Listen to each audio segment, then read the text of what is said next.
silovanja djevojčica, priča Jasminka koja je prije 2 dana pobjegla iz Zenice.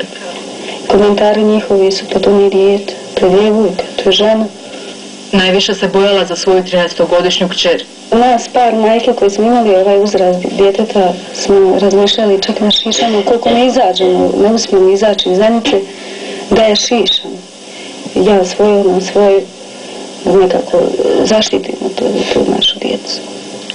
Bila je gladna, prodala je sve iz kuće da se prehrani, primjerice automobil za vreću brašna. Bojala se, prijetili su joj, svakog dana stigla bi vijest o nekom ubijenom Hrvatu.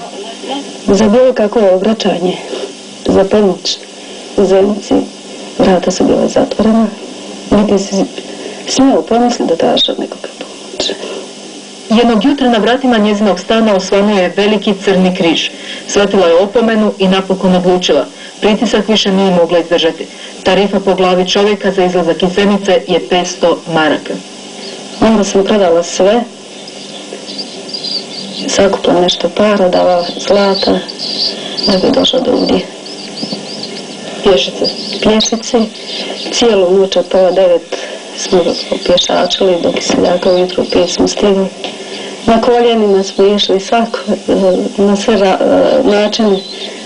Jasminka, 35-godišnja inženjerica elektrotehnike i njezine 2 djevojčice smještene su sada kod jedne obitelji u Kiseljaku.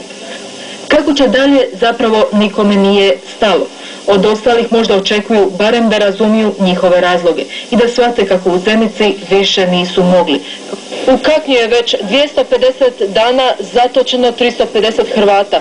U Varašu UNPROFOR odbija Hrvatima dati zaštitu. Iz Zenice, gdje ima oko 10.000 Hrvata, stižu alarmantne vijesti kako je život za njih postao tamo neizdrživ.